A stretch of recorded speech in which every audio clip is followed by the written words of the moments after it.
lo dijo en la primera hora.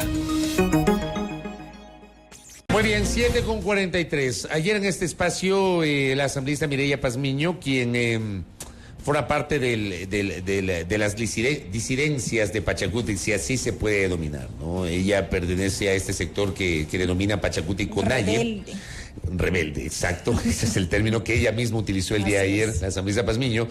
Ella ya nos había adelantado un poco los detalles de lo que ocurrió finalmente en la tarde, que fue la presentación del pedido de juicio político en contra del presidente de la República, su visión de que hay causales para llevar a juicio político al presidente y que hay argumentos para censurar y destituir al presidente de la República. Postura de Mireya Pazmiño. Vamos al otro lado, al lado de aquellos legisladores que son cercanos o pertenecen al Ejecutivo y que discrepan totalmente con este pedido de juicio político. Le agradezco a Natalie Arias, está conectada con nosotros de forma telemática. Ella es asambleísta del Bloque de Acuerdo Nacional, integrante de CREO. Asambleísta Arias, bienvenida, buen día. Le saludamos mi compañera Belkis Sánchez y quien le habla Fabricio Vela. ¿Cómo le va? Muy buenos días, Belkis, Fabricio. Efectivamente, el día de ayer se presentó el documento del juicio político y muchas veces se sostiene que lo jurídico no tiene nada que ver en este punto. Yo soy absolutamente de la idea de que jurídico y político no pueden disociarse cuando se trata de una acción de fiscalización. Pero voy a separar en este instante. Hay quienes en este momento ya se están midiendo la banda. Así que se queden nomás tranquilitos porque no va a prosperar su iniciativa de solicitud de juicio político. De hecho, ha arrancado lamentablemente con una serie de omisiones que los han llevado a un escenario bastante más complejo que podría incluso generar vicios en el procedimiento. El día de ayer ya se convocó para el Consejo de Administración Legislativa y todos conocen que la única documentación que puede revisarse en este contexto es la que vino adjunta al proceso. Es decir, por el apuro de entregarlo el día de ayer cometieron errores en aquellos artículos que debían haber citado y por el apuro de darle en este sentido pues ya el envío a la Corte Constitucional, convocaron inmediatamente al Consejo y ahora han incorporado un alcance, entre comillas, a la documentación, cosa que no cabe. Asambleísta Arias, bienvenida nuevamente, buenos días. Sí, precisamente para clarificar un poco, ¿cuáles son estas omisiones a las que hacía referencia puntualmente? En este punto han dicho, en este caso, se presentó ayer en horas de la tarde, al final de la tarde el documento. A las 7 de la noche se convocó el Consejo de Administración Legislativa.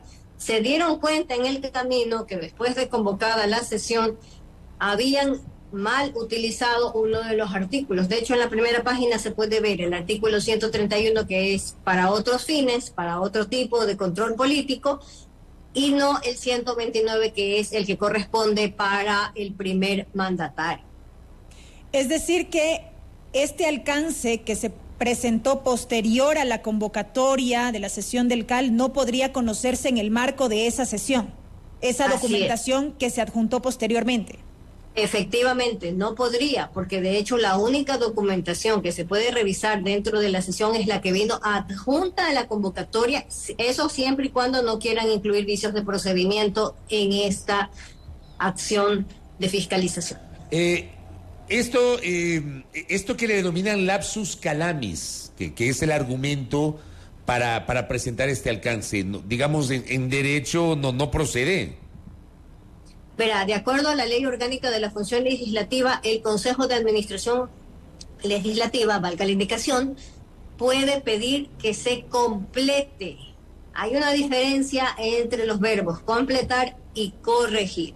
Aún así, es una discusión permanente dentro de las sesiones del Consejo de Administración Legislativa. Pero más allá de esa diferencia entre los dos verbos, el punto es que la documentación que se conoce dentro de una sesión tiene que venir adjunta con 24 horas. Eso es lo que le da seguridad jurídica a nuestras acciones dentro del Consejo de Administración Legislativa. Cualquier otra cosa que se separe de lo que acabo de describir podría introducir vicios en el procedimiento y podría generar pues inobservancias del proceso legislativo. A ver, pero con lo que usted está diciendo también, digamos, hoy se va a reunir el CAL. Ya. Según su óptica, ¿qué debería hacer hoy el CAL? El Consejo hoy debería conocer la documentación tal o aplazarse y incorporarse la documentación si es que así lo quiere. Ahora, lo que no puede pasar es que se intente considerar toda la documentación que ha llegado, incluso si estuvo ingresada después de la hora a la que se convocó el Consejo de Administración Legislativa. porque también se puede aducir que la propia Ley Orgánica de la Función Legislativa establece que si el CAL, revisando obviamente la documentación, considera que no se han cumplido todos los requisitos, les pide a los solicitantes, les da un plazo de 3 días, eso dice la norma, para que completen esa documentación. Allí tal vez podría haber otra alternativa, asambleísta Arias. Sin duda, pero yo me estoy refiriendo al hecho de que hoy van a querer enviar inmediatamente la documentación a la Corte Constitucional. Valga la aclaración. El CAL sesionaría hoy y la intención sería hoy mismo remitir a la Corte. No lo dudo, no lo dudo. Pero bueno, sigue siendo una presunción en todo caso. Ahora hablemos de justamente este alcance que se presentó, esta precisión y la causal puntual que han alegado los asambleístas que interponen este proceso o este pedido de juicio político asambleísta. ¿Qué lectura le merece? La que acabo de describir en este instante. Por apurados presentaron el documento sin leerlo o releerlo, en este caso, adecuadamente para que no se vayan este tipo de errores. Y por más apurados aún, pues convocaron inmediatamente al Consejo de Administración Legislativa. Entonces, eso es lo que sucede en estos casos cuando pues el apuro que le imprimen no les permite la relectura de lo que van a firmar y presentar. Vamos a lo de fondo. Lo de fondo es el contenido. Se plantea 2 acusaciones al presidente de la República. Concusión y peculado. Dejaron de lado el supuesto delito de cohecho que estaba inicialmente contenido en el informe de la Comisión Ocasional que investigó el caso denominado Gran Padrino y finalmente decidieron no incorporar la causal de delitos contra la seguridad pública que está contenida en el numeral 1 del artículo 129 de la Constitución. Nos enfocamos en concusión y peculado. ¿Qué análisis tiene Natalia Arias sobre estas 2 acusaciones en contra del presidente Guillermo Lasso? Estimado Fabricio, cuando uno lee el documento se da cuenta de que han tratado de ir identificando la acción, el autor, el sujeto en este sentido y también el contexto en el que se da.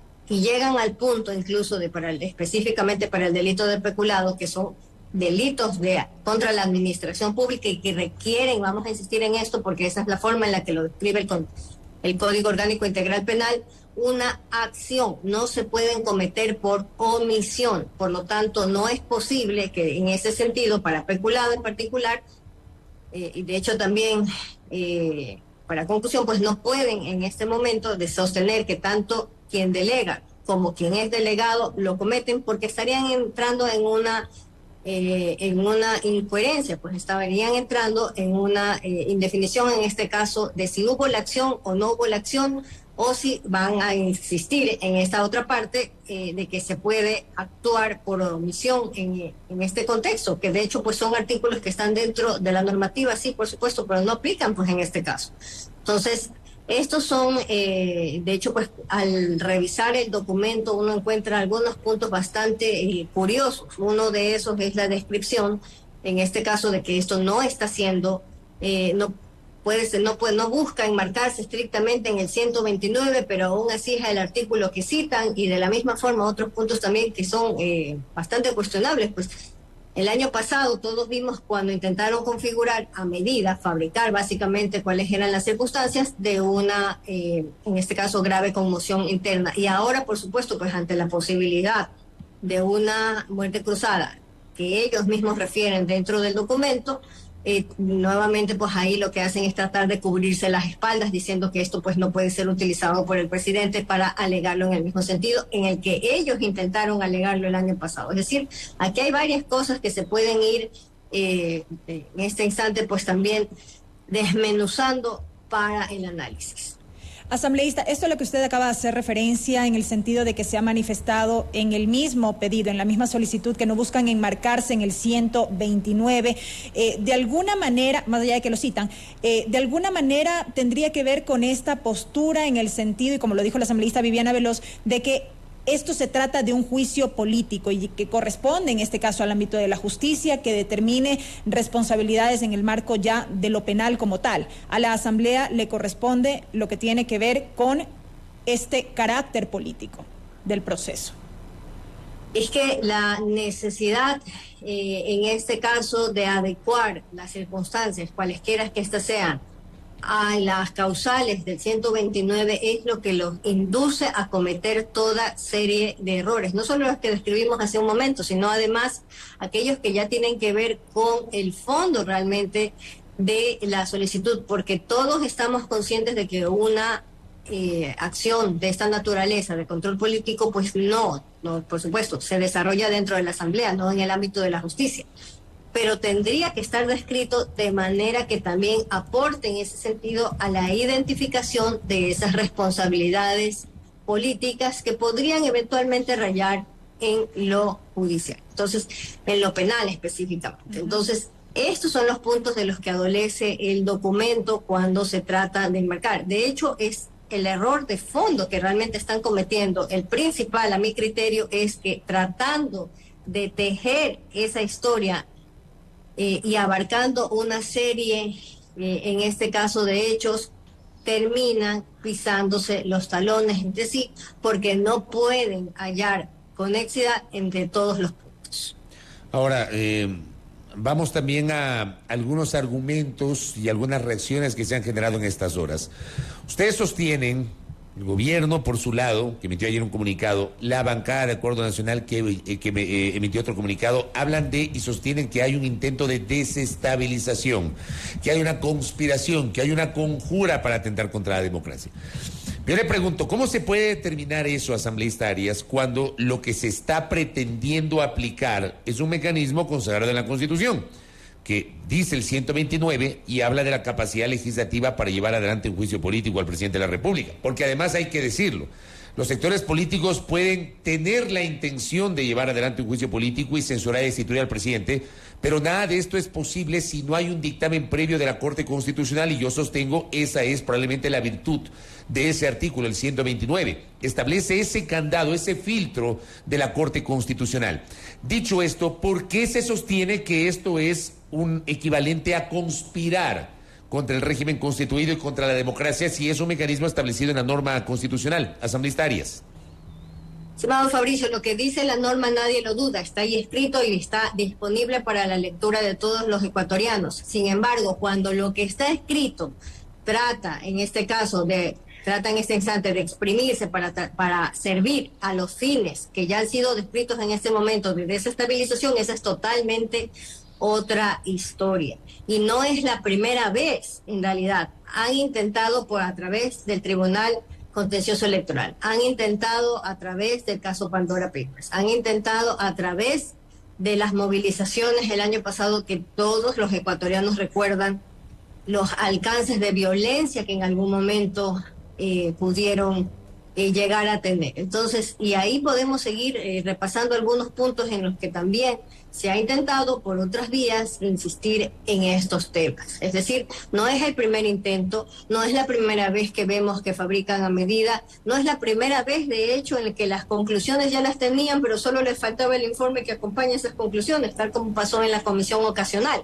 Entonces, eso es lo que nos hace decir en este momento que en realidad ha habido todo tipo de enfrentamientos por parte del resto de los que componen el legislativo, por parte de la oposición, hacia el trabajo que tiene que realizarse desde el gobierno central. Entonces, estos son puntos que no pueden obviarse dentro del debate, porque no se trata de una acción de control político, en este caso, que podría o no venir acompañada del respaldo del resto de las organizaciones que están representadas en la Asamblea, sino que esto forma parte de una serie de acciones que han tenido todo el tiempo el mismo propósito por casi 2 años completos. Entonces, esa es la parte que no se puede ignorar y no se puede sostener tampoco, que al estar dentro de los artículos referidos en este caso al control político en términos generales dentro de la Constitución, pues pueda hacerse uso de ellos de manera indiscriminada. Asambleísta, pero no hay que desconocer que finalmente este procedimiento de juicio político está determinado en la Constitución de la República, es decir, lo convierte en un mecanismo constitucional. Si es que ustedes tienen los argumentos suficientes y están convencidos de que las causales no se ajustan, finalmente será la Corte la que deba decidir a través de su fallo, cuando llegue una vez este pedido de juicio político en contra del presidente de la República.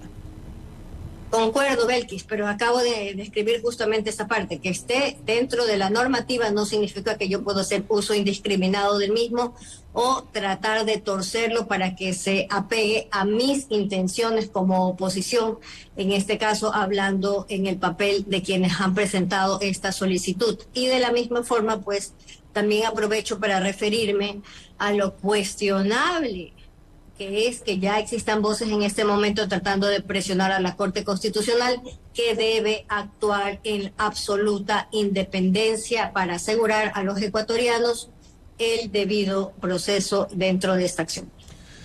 Asambleísta Arias, usted al inicio de la entrevista, y eso me quedó rondando en la cabeza, usted hablaba de que anticipadamente se estaban probando la banda y se van a quedar con las ganas. ¿A quiénes se refiere? Porque digo, si mañana pasado se llega a dar el juicio político, si es que pasa el filtro de la Corte Constitucional, se cumplen todas las etapas de la Comisión de Fiscalización, pasan los 50 y pico de días que dice la ley orgánica y la Asamblea decide destituir al presidente de la República, imaginándonos ese escenario extremo que podría ocurrir porque eso dice la norma jurídica. A quien le correspondería es al vicepresidente de la República, asumir la presidencia de la República hasta completar el periodo. ¿O usted presume que hay otro plan detrás de todo? Creo que en este punto ya es evidente cuáles son los nombres de los colegas dentro de la Asamblea que en este instante podrían tener otro tipo de ilusiones en ese sentido. Usted ha descrito parte de lo que dice en este momento la Constitución y de lo que dice la norma en caso de ausencia del primer mandatario. Sin embargo, basta ver el ejercicio que se está haciendo en este momento dentro de la Asamblea por la definición de nuevas autoridades para darse cuenta de que podría haber otro tipo de intenciones de fondo cuando se está hablando de esta acción presentada el día de ayer que busca la destitución del presidente. Asambleísta Arias, usted va a asistir hoy a la reunión del CAL. Así es, y expondré cuáles son mis inquietudes con respecto al alcance que se ha realizado el día de ayer después de las horas de la convocatoria. Con esto cierro, con esto que está ocurriendo, le pregunto a usted si otra vez en el radar del Ejecutivo podría activarse el mecanismo establecido en el 148 de la Constitución, que es la capacidad del presidente de la República para disolver la Asamblea por una sola vez y convocar anticipadamente elecciones. Siempre es posible porque está dentro de la norma, sin embargo hay que insistir en que el presidente Lasso, su voluntad es en este sentido culminar el periodo y responder por la totalidad del plan de trabajo que comprometiera con los ecuatorianos. Asambleísta Arias, gracias por el tiempo, muy amable. Buen día. Gracias, buenos días. Gracias a Natalie Arias, asambleísta del Bloque de Acuerdo Nacional, su posición totalmente en contra de rechazo a la posibilidad de que se convoque a juicio político al presidente de la República. Como yo les decía, y esto remarco, ¿no? Ayer estuvo aquí Mireya Pazmiño con una posición distinta y hoy Natalie Arias, que pertenece a la otra orilla, con otra posición en torno a este tema, porque corresponde, es parte justamente de la pluralidad y diversidad de las voces para que ustedes puedan tener su propia valoración de los hechos. Al final, hoy 19:45, se ha convocado al Consejo de Administración Legislativa CAL. Yo decía ayer en mi cuenta Twitter, Belkis, no hubo pérdida de tiempo. Sin pérdida de tiempo se hizo esta convocatoria. Había un plazo de 3 días consagrado en la Ley Orgánica de la Función Legislativa. No esperaron los 3 días. O sea, de inmediato se hizo la convocatoria. Para que sesione el CAL se requiere una convocatoria con al menos 24 horas de antelación. Eso ha ocurrido. 17:45 sesiona el CAL. Creo que en este momento la discusión va a ser este lapsus calami si entra o no dentro del análisis de este alcance que se presentó posterior a la convocatoria de la sesión. Claro que sí. Veamos qué pasa hoy, 19:45. Dependiendo de lo que ocurra hoy podría haber novedades. Si se revisan los requisitos, si se pide que completen los requisitos a los solicitantes, para lo cual habrá 3 días adicionales, o si finalmente se resuelve enviar hoy mismo a la Corte Constitucional, con lo cual empezaría a correr un plazo de 6 días en la Corte. Plazo, no término, incluyendo el fin de semana, para que la Corte sortee a un juez. El juez tendrá 3 días, el juez tendrá 3 días para presentar su proyecto de dictamen. En 48 horas ese dictamen será conocido por el Pleno y de ahí el Pleno de la Corte deberá resolverlo con el voto favorable de al menos 6 de los 9 jueces, equivalentes a los 2/3 de la integración de la Corte Constitucional. Dictamen de admisibilidad. Hoy de noche en la Asamblea puede haber novedades. Primera plana. Todas las noticias, todas las voces.